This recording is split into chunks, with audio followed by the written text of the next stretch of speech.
तो पिछले वाले वीडियो में हम लोगों ने पढ़ा था, लास्ट दो क्वेश्चन पढ़ा था, ठीक है। उसमें से लास्ट क्वेश्चन पढ़ा था, what are the point need to be keep in our mind before storage. Storage करने से पहले हम लोगों को किन किन बातों का ध्यान रखना चाहिए।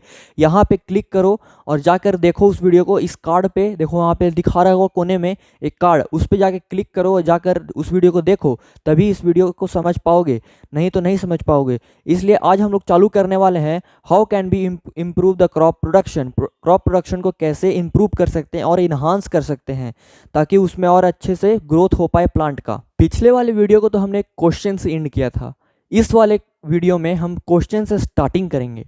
How can be improve the crop production of crop. हम लोग क्रॉप प्रोडक्शन को कैसे इम्प्रूव कर सकते हैं, मतलब अच्छे से कैसे ग्रो कर सकते हैं। तो अच्छे से ग्रो करने के लिए हम लोग को better seed, better irrigation facility और बेटर इम्प्लीमेंट का आवश्यकता होती है, ताकि हम अच्छे से उस क्रॉप को ग्रो कर सकें, क्रॉप प्रोडक्शन को इम्प्रूव कर सकें। To improve crop production, better seeds, better irrigation facilities, and better implements are needed. It is also important to use manures and fertilizers in an adequate amount to increase the crop yield. मतलब अच्छे से तो अच्छे seed भी चाहिए, अच्छे quality की seed भी चाहिए, अच्छा इरिगेशन फैसिलिटी भी चाहिए, उसको अच्छे से पानी भी मिलना चाहिए, अच्छा इम्प्लीमेंट भी चाहिए, ताकि उसे काट सकें, उसे लगा सकें, उसे अच्छे से लगा सकें।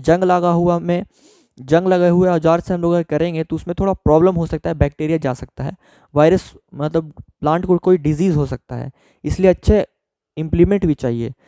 तो हमें मैन्योर्स और फर्टिलाइज़र को भी अच्छे अमाउंट में देना चाहिए क्रॉप को, ना कि ज़्यादा दे दें ना कि कम दे दें, ताकि उसमें कोई अफेक्ट हो जाए, कोई बीमारी हो जाए, डिजीज़ हो जाए, या क्रॉप बर्बाद हो जाए। वैसा नहीं होना चाहिए। फर्टिलाइज़र और मैन्योर एडिक्वेट अमाउंट में देंगे तभी क्रॉप प्रोडक्शन में इंक्रीजमेंट होगा। इसी टॉपिक में एक वर्ड आता है, हाइब्रिडाइजेशन। हाइब्रिडाइजेशन का मतलब क्या होता है। मान लो एक फ्रूट लेते हैं हम लोग, मैंगो का एक फल लेते हैं, जिसमें दोनों में अलग अलग अपनी अपनी क्वालिटीज़ है। ये हरा कलर का है, ये पीला कलर का है, दोनों अलग अलग क्वालिटीज़ का है। उन लोग दोनों में क्रॉस ब्रीडिंग करवाया जाता है, एक नई प्रजाति, मैंगो की नई प्रजाति को जन्म दिया जाता है, जिसमें दोनों की क्वालिटीज़ होती है। दोनों की क्वालिटीज़ का मतलब, ये हरा था ये पीला था, उसका जो क्रॉस ब्रीडिंग करवाने के बाद जो नया स्पीसीज आता है, नया मैंगो का प्रजाति आएगा, उसमें दोनों का क्वालिटीज़ होगा। मतलब वो पीला भी होगा थोड़ा थोड़ा और हरा भी होगा, आधा पीला आधा हरा, मतलब दोनों की क्वालिटीज़ एक में। इस तरह से हाइब्रिडाइजेशन होता है और नए प्रजाति का जन्म होता है, मतलब नए प्रजाति को लाया जाता है, उसी को बोलते हैं हम लोग हाइब्रिडाइजेशन।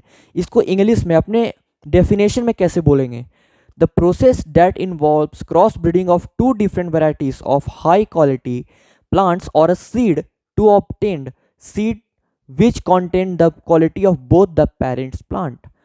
अब समझ में आ गया हाइब्रिडाइजेशन का मतलब, दो अलग अलग प्रजाति को एक में मिलाना और दोनों का क्वालिटी अगर उसमें रहता है, उसी को बोलते हैं हाइब्रिडाइजेशन, मतलब उस प्रोसेस को बोलते हैं हाइब्रिडाइजेशन। नया टॉपिक है, फूड फ्रॉम एनिमल्स। हम लोग एनिमल से फूड कैसे लेते हैं, ज़रा सोच के बताओ। एनिमल्स हमको फूड कैसे प्रोवाइड करते हैं। Animals also provide us with different types of food. कैसे कैसे, जैसे गाय भैंस से हम लोग लेते हैं मिल्क, मतलब दूध, और हनी बीस मतलब मधुमक्खी से हम लोग लेते हैं मध, यानी कि शहद।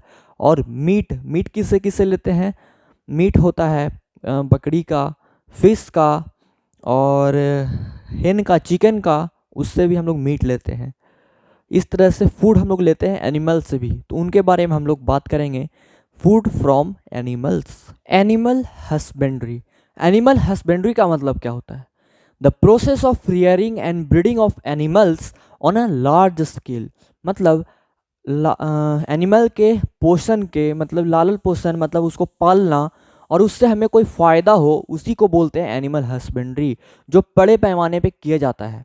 जैसे मुर्गियों का फार्म होता है, गाय का फार्म होता है, अस्तबल होते हैं बहुत सारे हॉर्स से, जिन उनसे हमें फ़ायदा होता है, उन्हीं को बोलते हैं हम लोग एनिमल हस्बेंड्री, जिसको लार्ज स्केल पे, बड़े पैमाने पर किया जाता है। और animal from which we get milk is called milk animal. मतलब जो एनिमल से हमें मिल्क मिलता है, दूध मिलता है, उन्हें हम लोग बोलते हैं मिल्च एनिमल, मतलब MILCH, मिल्च एनिमल। इसी टॉपिक में एक वर्ड आता है pisciculture, PISCI, pisciculture, the rearing and breeding of fish on a large scale, मतलब फिश को पालना, लालन पोषण करना और मार्केट में बेचना, उसी को बोलते हैं पिस्कीकल्चर, जो कि बड़े पैमाने पे किया जाता है, ऑन अ लार्ज स्केल।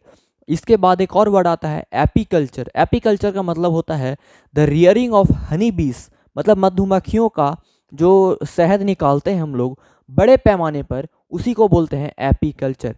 इस टॉपिक से, इस एनिमल फ्रॉम फूड से ये होता है चैप्टर ख़त्म। एनसीईआरटी में इतना ही टॉपिक था, एक टॉपिक बस छूट रहा है, नाइट्रोजन साइकिल। नाइट्रोजन साइकिल आप लोग कमेंट में बताओ कि इसका वीडियो मैं बनाऊं कि नहीं बनाऊं, क्योंकि नाइट्रोजन साइकिल एनसीईआरटी बुक में नहीं दिया हुआ है, बाकी सब में कुछ कुछ बुक्स में दिए हुए हैं नाइट्रोजन साइकिल।